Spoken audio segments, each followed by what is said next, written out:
सबसे पहले मैं मीडिया का तहे दिल के साथ शुक्रिया अदा करता हूँ, क्योंकि ये हर वक्त चाहे जम्मू कश्मीर का ऑल टाइप डेली वेजर है, आशा वर्कर है, आंगनवाड़ी वर्कर है, होम्स गार्ड्स हैं, इनकी आवाज़ को उजागर करने की कोशिश करते हैं और सरकार तक पहुँचाने की कोशिश करते हैं।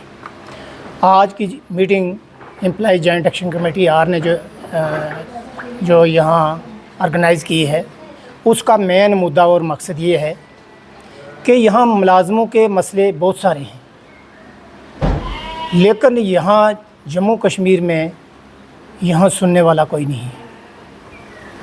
यहाँ दो सरकारें हैं, तो हम सोचते हैं यहाँ एलजी साहब बोलते हैं जी यहाँ सरकार बनी है, उमर अब्दुल्ला साहब कहते हैं हमारे पास कुछ भी नहीं है, हम जाएं किसके पास। और जितनी बार भी हम यहाँ मिले, लेकिन हम जो भी मेमोरेंडम सबमिट करते हैं वो रद्दी की टोकरी में गई। हम ये कहते हैं 5 अगस्त 2019 के बाद जब स्टेट थी, उसके बाद इसको यूटी में तब्दील किया गया। इन्होंने कहा हम सारे मसले आपके इशू हैं रिज़ॉल्व करेंगे, लेकिन अभी तक यहाँ जो आशा वर्कर जिसको 2000 रुपया दिया जाता है, आंगनवाड़ी वर्कर जिसको 5000 दिया जाता है, होम गार्ड में कर्मचारी हैं जिनको 2700 रुपया दिया जाता है, डेली वेजर्स हैं जो उनके साथ नाइंसाफ़ी है। मैं ये कहना चाहता था, हम बार बार ये सरकार से गुहार लगाते थे कि अगर हिंदुस्तान के अंदर यूटी हैं या स्टेट हैं, वहाँ मिनिमम वेजेस आपने लागू किया है। हम भी चाहते थे यहाँ जितने ये लोग हैं, चाहे वो आशा वर्कर हैं, आंगनवाड़ी वर्कर हैं, यहाँ भी मिनिमम वेजेस एक्ट बना जाए और इनके लिए एक ठोस पॉलिसी बनी जाए, ताकि आंगनवाड़ी वर्कर जो हैं उसके बाद जो सुपरवाइज़र बने, या आशा वर्कर जिनको आप 2000 रुपया दिया जा रहा है, बाहर जो स्टेटें हैं वहाँ 10-10, 12-12 हज़ार रुपया, 15-15 हज़ार रुपया यूटी में और स्टेट में दिया जाता है। कितनी बड़ी नाइंसाफ़ी है, अनामली है क्लरिकल कैडर की।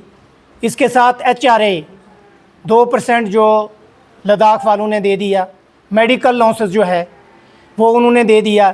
लेकिन यहाँ जम्मू कश्मीर का जो मुलाजम जो रिटायर हो चुका है, 1 साल से उन मुलाजमों को ना तो ग्रेजुएटी है, ना कम्यूटेड है, ना लीव सैलरी है। और एक्टिव इन सर्विस जो मुलाजम काम करता है उसका अपना पैसा है, वो जब वो जीपी फ़ंड के लिए अप्लाई करता है 1 साल गुजर जाता है, वो निकालता है कि मेरे जीपी फ़ंड तब भी रिक्वायरमेंट होती है जब किसी को इमरजेंसी ज़रूरत पड़ती है, बेटे या बेटी की शादी है या कोई बीमार है। जब उसको 1 साल के बाद आप दे दोगे तो वो या तो जिसका ट्रीटमेंट कर रहा है वो अगली दुनिया में पहुंचा होता है, शादी जो होती है वो बैंक से जाके 15% लोन के हिसाब से वो लेता है। तो वो पैसा इस सरकार से हम पूछना चाहते हैं वो कहाँ गया। और आपने देखा असम्बली के अंदर जितने रूल एंड रेगुलेशन बनते हैं, चाहे पार्लियामेंट के अंदर चाहे यहाँ, ये सब अपने फेवर में बनाते हैं, ये किसी एम्प्लॉइज़ के और वर्कर के फेवर में नहीं होते। हम ये कहना चाहते हैं ये जितने मुद्दे जेन्युइन एंड जस्टिफाइड डिमांड हैं, सरकार को ये रिज़ॉल्व करना चाहिए।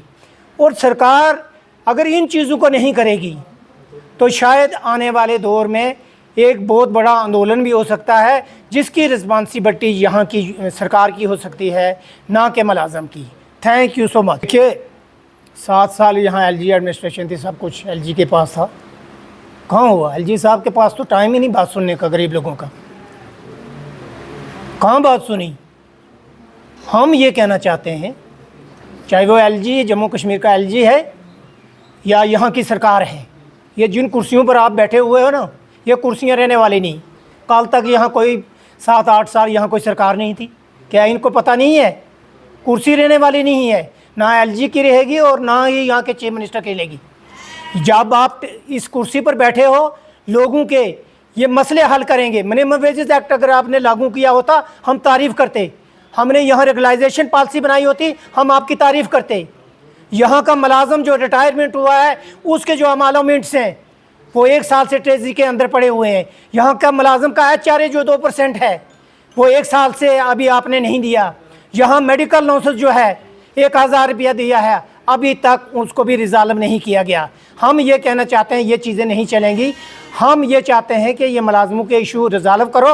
अगर आप रिजॉल्व नहीं करोगे, हम और बड़ा इससे ज़्यादा भी आंदोलन जम्मू और कश्मीर में हम आंदोलन करेंगे, जिसकी रिस्पॉन्सिबिलिटी यहाँ की सरकार की होगी, ना कि मुलाजमों। Thank you so much.